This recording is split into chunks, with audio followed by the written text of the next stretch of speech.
bâtir de grandes choses avec des sprints de 90 minutes. Tu sais que si tu te mets dans un état de flow, si tu te mets dans un état où tu es en 100% en concentration avec ce que tu réalises, parfois on ne sait pas trop ce que l'on veut réaliser, on ne sait pas trop si on voudrait plutôt faire une tâche et puis on papillonne, on fait un peu la vaisselle et puis on nettoie un peu le plan de travail et puis on fait une autre tâche parce qu'on est un peu dérouté des choses que l'on doit faire.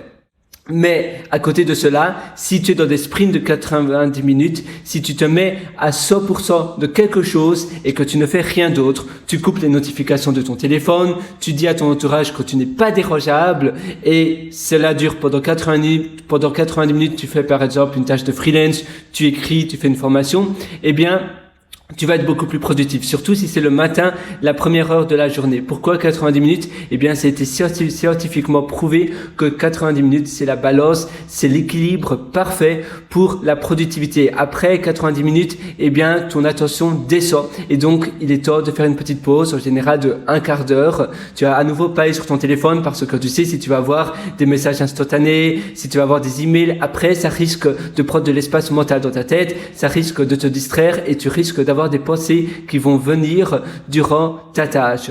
Donc pas de téléphone, tu prends simplement un thé, un café, tu prends un chocolat chaud, tu vas promener peut-être ton chien, tu fais 3-4 pâtés de maison, tu vas prendre un peu l'air, tu caresses ton chat à la maison.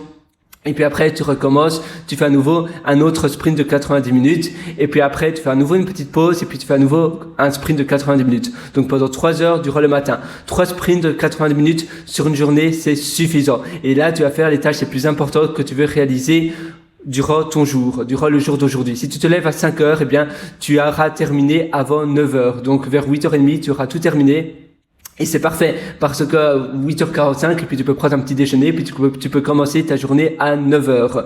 Et tu vois, c'est super parce que tu fais les piliers les plus importants de ta journée le matin avant de faire les autres choses, les choses qui risquent d'ajouter de l'esprit mental, mais de l'esprit négatif, tu sais, toutes ces distractions, les choses que tu peux penser. Et puis après, on ne sait jamais ce qui peut se passer durant ta journée. On a toujours des obligations, d'autres choses. Donc c'est bien de le faire le matin le plus tôt. D'ailleurs, il y a Brian Tracy, c'est un conférencier américain très connu, qui disait dans son livre Eat That Frog, avaler le crapaud, il faut faire les tâches les plus importantes le matin. En effet, si tu devais avaler un crapaud gluant, horrible, avec des yeux vraiment horribles, répugnants, eh bien, si tu le fais le matin directement et après on n'en parle plus, ça sera beaucoup plus simple. Par contre, si tu attends, tu le regardes et au plus tu regardes, au plus tu vas avoir du mal à le faire.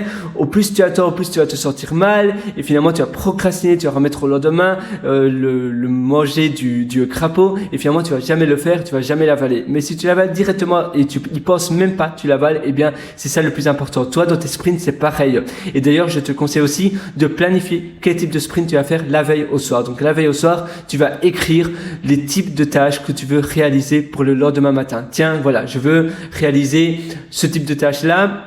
Parce que ça, je veux absolument faire demain, et puis ça, et puis ça. Et tu vas splitter, donc tu vas couper cela en 3 sprints durant le matin. Et ainsi, tu verras, tu vas être beaucoup plus productif. Et à nouveau, c'est être dans un état de flow, être in the zone, donc ne penser à plus rien d'autre, simplement être dans le flow. Voilà, c'est tout pour cette petite session. Et d'ailleurs, si tu veux aller encore beaucoup plus loin, je t'ai aussi concocté un atelier qui se trouve sur mon site pierrewriter.com, pierrewriter.com. Et cet atelier s'appelle Immersion profonde, la méthode Deep, et ça se trouve donc sur mon site pierrewriter.com. Cet atelier, je te prends par la main pour améliorer tous les aspects de ta vie, mais surtout pour améliorer ta productivité, pour améliorer ton speed et pour améliorer ce que tu veux réaliser pour pouvoir te concentrer sur l'essentiel et pour pouvoir te concentrer aussi sur ce qui va faire la différence dans ta vie et également avoir davantage de bonheur parce que très souvent on se concentre sur la productivité mais alors ça va au détriment de son épanouissement personnel, de son bonheur. Et ici justement c'est tout le contraire de la formation,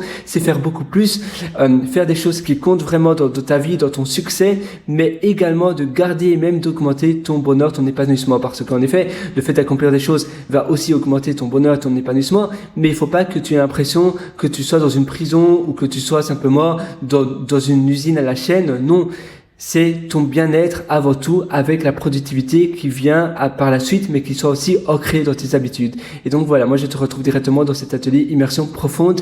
À tout de suite et à une prochaine session. Ciao.